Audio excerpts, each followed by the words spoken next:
कैसे हो सब? आपने क्लास आगे देखी होगी जो पिछली पढ़ाई हुई, कैसी लगी आप सबको? बढ़िया। तो हम पढ़ रहे थे 1857 की क्रांति पढ़ रहे थे। ठीक है, 1857 की क्रांति पढ़ रहे थे। उससे पहले हम थोड़ा सा रिवीजन कर लेते हैं पीछे का। तो मैं आपको बताना चाहूँगा 1857 की क्रांति जब राजस्थान में जब शुरू होती है, तो राजस्थान में 1857 की क्रांति कब होती है? 28 मई 1857 को। कब होती है? 28 मई 1857 को नसीराबाद छावनी के अंदर राजस्थान में क्रांति की शुरुआत होती है। तो देश में क्रांति की शुरुआत कब मानी जाती है? तो देश में क्रांति की शुरुआत मानी जाती है 10 मई 1857 को देश में क्रांति की शुरुआत मानी जाती है। ठीक है, देश में क्रांति की शुरुआत कहाँ मानी जाती है? 10 मई 1857 को मेरठ छावनी में। ठीक है, मेरठ कहाँ पड़ता है? यूपी के पास में। ठीक है, 1857 की क्रांति के समय जो राजस्थान के अंदर एजीजी कौन था? एजीजी मतलब क्रांति 1857 की क्रांति के समय राजस्थान में एजीजी कौन था? तो एजीजी था जॉर्ज पैट्रिक लॉरेंस था, जो 1857 की क्रांति के समय राजस्थान में एजीजी था। ठीक है, एजीजी था। तो क्रांति के समय जो क्रांतिकारी जो मुख्यालय होते थे, एजीजी के जो कार्यालय के मुख्यालय थे क्रांति के, वो कहाँ कहाँ पे थे? ठीक है, मुख्यालय जब इनके दो मुख्यालय थे एजीजी के, क्रांति के कितने? दो मुख्यालय थे। गर्मियों में मुख्यालय अलग था और सर्दियों में मुख्यालय अलग था। ठीक है, जब सर्दियों में जब सर्दी होती थी ना राजस्थान के अंदर, जैसे नवंबर दिसंबर अक्टूबर और जनवरी आसपास में जब सर्दियाँ होती थी, तब इनका मुख्यालय कहाँ? अजमेर होता था, अजमेर के पास, अजमेर में होता था। ठीक है, वहीं जब गर्मियाँ आ जाती थी, ठीक है, गर्मियाँ आ जाती थी तो ये अपना मुख्यालय कहाँ? माउंट आबू में चले जाते थे। या उनका मुख्यालय कहाँ? माउंट आबू कर देते। माउंट आबू पड़ता है सुरई के पास में। ठीक है, उसके बाद हम मैं कल बात करूँगा, मैंने एक फर्स्ट क्लास पढ़ाई थी, उसके अंदर थोड़ा मिस्टेक हो गया। ठीक है, उसके अंदर मैंने लिखी थी 1857 की एक जो सैनिक छावनी थी नीमच के अंदर, मैंने उसके अंदर लिखा था कोटा में, लेकिन रियल में सही में है वो मुख्यालय उसका कहाँ पे? ग्वालियर एमपी में है। वहाँ पे जो रेजिमेंट थी वो कोटा बटालियन थी। ठीक है ना, जो सैनिक टुकड़ी थी वो कोटा बटालियन थी। ठीक है सर, आगे बढ़ते हैं। आगे और प्रश्न है कि जो अंग्रेजों का जो शस्त्रागार होता था क्रांति के समय, जो अंग्रेजों का जो शस्त्रागार था, मतलब तोप वगैरह आदि रखने का, बंदूकें वगैरह का कारखाना कहाँ था? वो अजमेर के अंदर था। ठीक है, उसके बाद में हमने पढ़ा था नीमच में विद्रोह। नीमच में विद्रोह कब माना जाता है? 3 जून 1857 को। 3 जून 1857 को कहाँ? नीमच में विद्रोह माना जाता है। तो नीमच में कौन सी टुकड़ी थी? तो टुकड़ी थी कोटा बटालियन। ठीक है, तो नीमच के अंदर जो विद्रोह किया गया था क्रांतिकारियों द्वारा, वो क्रांतिकारियों द्वारा विद्रोह किसके द्वारा किया गया था? एक तो था मोहम्मद अली बेग था, और दूसरा कौन था? हीरा सिंह। मोहम्मद अली बेग और हीरा सिंह। तो नसीराबाद के अंदर जब क्रांति हुई राजस्थान के अंदर, तो वहाँ पे नेतृत्वकर्ता कौन था? इसके नेतृत्व में किया गया था, तो उसका नाम था बख्तावर सिंह। नसीराबाद के अंदर जो क्रांति हुई उसके नेतृत्वकर्ता थे बख्तावर सिंह।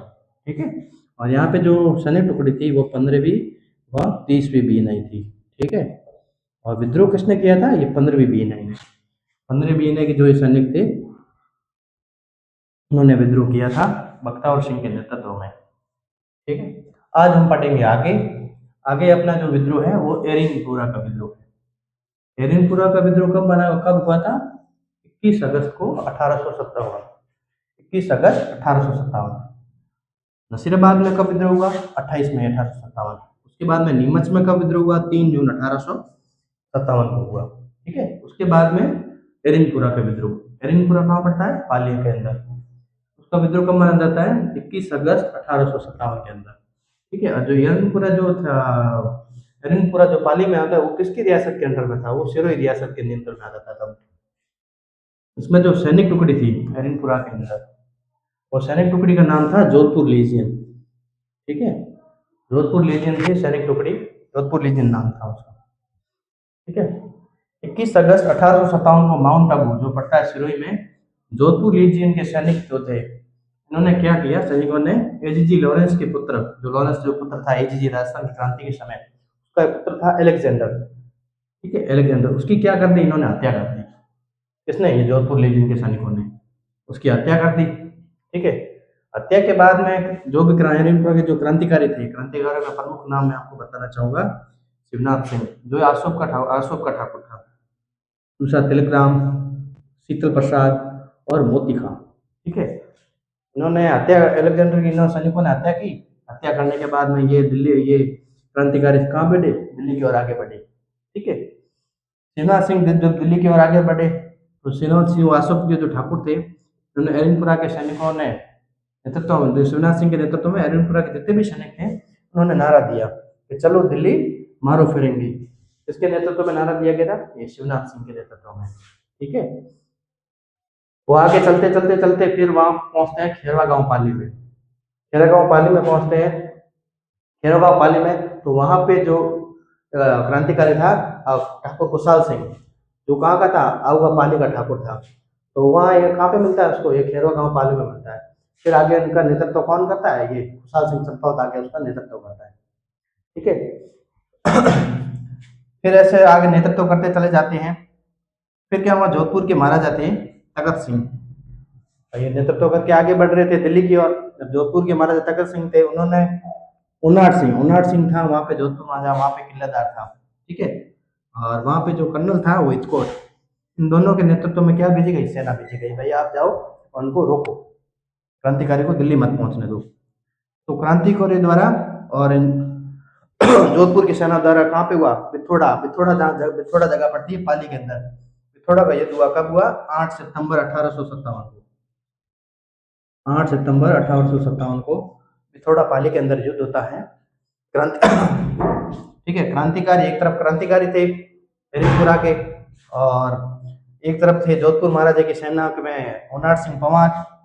ठीक है, और दूसरा कौन था, इतकोट था। भाई क्रांतिकारी युद्ध के अंदर उनाट सिंह तो ये मारा गया। ठीक है, और इतकोट था वो युद्ध छोड़कर भाग गया। ठीक है, युद्ध कौन जीत गए, क्रांतिकारी युद्ध विजय में जीत गए सारे। और युद्ध में जब क्रांतिकारी युद्ध में जीत गए तो वहां के जो जोधपुर में जो सेना आई थी उसके साथ में बहुत सारी युद्ध सामग्री थी, तोप खाने, बंदूकें वगैरह जितने भी थे, वो क्रांतिकारी ने क्या कर ली, यहाँ से लूट। ठीक है, पिथौरागढ़ का युद्ध होने के बाद कुछ समय बाद, मतलब 18 सितंबर 1857, 10 दिन के बाद में चेलावास पाली के अंदर एक बार फिर युद्ध हुआ। ठीक है, युद्ध हुआ किनके बीच में हुआ, क्रांतिकारियों को द्वारा। ठीक है, वहां पर एक अंग्रेज अधिकारी कौन था, मैकमोशन था। ठीक है, अंग्रेज अधिकारी कौन था, मैकमोशन। ठीक है, इसके अंदर क्या हुआ, क्रांतिकारी ने फिर क्रांतिकारी की विजय हो गई, और ये मैकमोशन कहाँ गए, मैकमोशन को क्रांतिकारियों ने मार दिया। ठीक है, मैकमोशन का क्या किया, सिर काट कर अहुआ का जो किला था उस पर टांग दिया। मैकमोशन का सिर कहाँ पे टांग दिया, अहुआ के किले पर टांग दिया। ठीक है, इस चेलावास के युद्ध को हम गौरव कालो का युद्ध कहते हैं।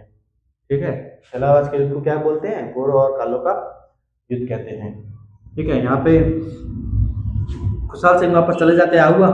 ठीक है, तो आहुआ में क्रांतिकारियों क्या विजय स्तंभ बना हुआ है, क्रांतिकारियों का जो विजय स्तंभ बना हुआ है आहुआ पाली के अंदर बना गया है। ठीक है, इसी आहुआ के अंदर सुगाली माता का मंदिर स्थित है।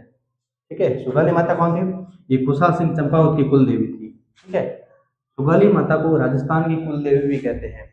इस मूर्ति के 10 मुख थे, और 10 उसके मुख है, 54 हाथ है, और एक मानव मुख है, और 9 क्या है, पशु मुख। एक मानव मुख है और 9 क्या है, अलग अलग जानवर के मुख है। ठीक है, इस सुगाली माता को क्या कहते हैं, राजस्थान की क्रांति की देवी कहते हैं। सुगाली माता को राजस्थान की क्रांति की क्या देवी माना जाता है। ठीक है, राजस्थान की क्रांति की देवी माना जाता है किसको, सुगाली माता को। ठीक है, तो आज के लिए हम इतना ही पढ़ेंगे। ठीक है, कल आगे और क्रांतियां अच्छी अच्छी पढ़ेंगे। और ठीक है, आज के लिए इतना ही, धन्यवाद।